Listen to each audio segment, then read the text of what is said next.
നമസ്കാരം. ഒരു നാടിൻ്റെ വളർച്ചയ്ക്ക് ആ നാട്ടിലെ ടൂറിസം മേഖല വഹിക്കുന്ന പങ്ക് വളരെ വലുതാണ്. അറബ് രാജ്യങ്ങളുടെ കാര്യമെടുത്താൽ ആ അറബ് രാജ്യങ്ങളുടെ വളർച്ചയ്ക്ക് ടൂറിസം വഹിച്ച പങ്ക് വളരെ വലുതാണ്. അതിൽ തന്നെയും ദുബായിലെ കാര്യമെടുത്താൽ വെറും മണലാരണ്യമായി കിടന്ന പ്രദേശത്ത് ടൂറിസത്തിൻ്റെ വരവോടെ അപ്രതീക്ഷിതമായ മാറ്റങ്ങളാണ് ഉണ്ടായത്. അങ്ങനെ ഒരു പ്രദേശത്തെ അല്ലെങ്കിൽ ഒരു രാജ്യത്തെ ടൂറിസം മേഖല വളരുകയെന്നാൽ അവിടെ തൊഴിലവസരങ്ങളും വരുമാനവും വർദ്ധിക്കുന്നു എന്നാണ് അർത്ഥം. സ്വാഭാവികമായും ആ വളർച്ച എല്ലാ മേഖലകളിലേക്കും വ്യാപിക്കും. ഇത്തരത്തിൽ ടൂറിസം മേഖലയിൽ പ്രധാന പങ്ക് വഹിക്കുന്ന ഇടങ്ങളാണ് തീർത്ഥാടന കേന്ദ്രങ്ങൾ. എല്ലാ മതങ്ങളിലും ഇത്തരത്തിൽ അവർ പോകാറുള്ള അല്ലെങ്കിൽ സന്ദർശിക്കാറുള്ള ആരാധനാലയങ്ങളുണ്ട്.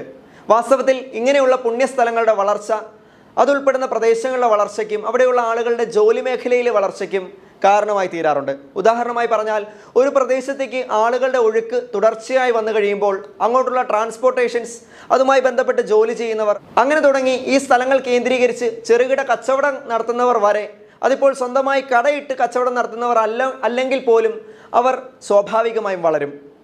ഇങ്ങനെ ടൂറിസം മേഖല വഹിക്കുന്ന പങ്ക് വളരെ വലുതാണ്. ഈ സാഹചര്യത്തിൽ കേന്ദ്ര സഹമന്ത്രിയായ ശ്രീ സുരേഷ് ഗോപി പുതിയൊരു ആശയവുമായി മുന്നോട്ട് വന്നിരിക്കുകയാണ്.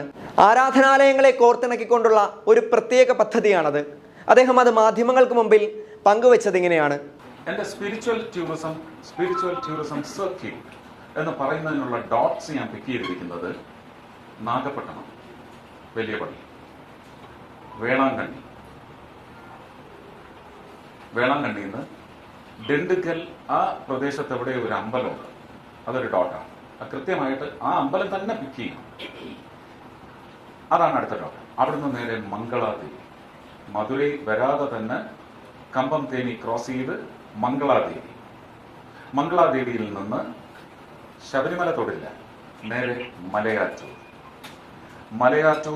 ടു കാലടി ടു കൊടുങ്ങല്ലൂർ, ചേരമാൻ മസ്ജിദ്, എവിടെയും ഒരു സ്കേപ്പിലും ഇല്ലാത്ത എൻ്റെ മാതാവ് ലൂർദ് മാതാവിൻ്റെത് ഫൈനൽ ഡോട്ടായിട്ട് ഡോട്ട്സ് ഇട്ട് കൊടുത്തിരിക്കുകയാണ്. ഇടയ്ക്ക് ഓർമ്മ വിട്ടുപോയത് അൽഫോൻസാമയുടെ ഖബറിടം, ഭരണങ്ങാനം. അതും ഇല്ല, ഗുരുവായൂരല്ല ഇതിനകത്തുനിന്ന് ട്രിബ്യൂട്ടറൈസ് ചെയ്യണം. അല്ലെങ്കിൽ ഇങ്ങനെ വരുന്നത് നമുക്ക് ഈ സർക്യൂട്ടിൽ ഉണ്ടാക്കാൻ പറ്റില്ല.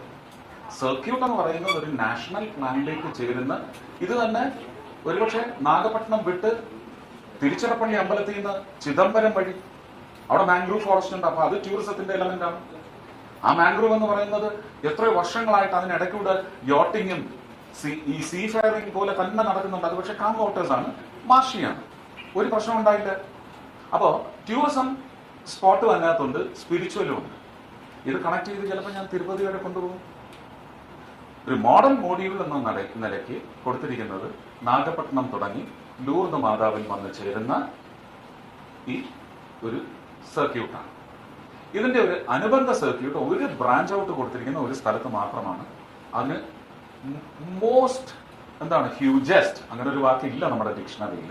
പക്ഷെ അതിന്റെ വലിപ്പം, മഹിമ രേഖപ്പെടുത്താൻ പറയുകയാണ് ജൂതപ്പള്ളി. ഫോർട്ട് കൊച്ചിയിലെ ജൂതപ്പള്ളി ആയിരിക്കും ഇന്ത്യ ഗവൺമെന്റിന്റെ തന്നെ സഹകരണത്തോടെ ഉയർത്തിയെടുക്കാൻ പോകുന്ന ഏറ്റവും വലിയ, നമുക്കൊരു വർഷം ഒരു 500 ജൂത സമൂഹത്തിൽ പെട്ടവർ ഇവിടെ വന്ന് അവരുടെ പൂർവ്വം ആഘോഷിക്കാനുള്ള വേദിയായി വളർത്തിയെടുക്കണമെന്നാണ് ആഗ്രഹം. നടപ്പിലാക്കിയെടുക്കാൻ പറ്റും എന്നെനിക്ക് തോന്നുന്നുണ്ട്. Synagogue in fort Kochi.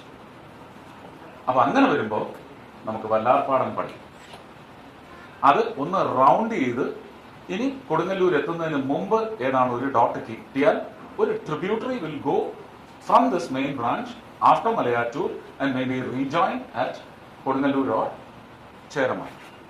Suresh Gopi അവസരങ്ങൾ കിട്ടുമ്പോഴൊക്കെ അദ്ദേഹത്തിൻ്റെ ലൂർദ് മാതാവിനോടുള്ള ഭക്തിയും ഒട്ടും കുറയാത്ത ആദരവും ഉയർത്തിക്കാട്ടാൻ പ്രത്യേകം ശ്രദ്ധിക്കാറുണ്ട്. അദ്ദേഹം പറഞ്ഞതുപോലെ നാഗപട്ടണം തുടങ്ങി ലൂർദ് മാതാവിൻ്റെ പള്ളി വരെയുള്ള ആ സ്പിരിച്വൽ ടൂറിസം പദ്ധതി എത്രയും വേഗം നടപ്പിലാകട്ടെ എന്ന് ആശംസിക്കുന്നു.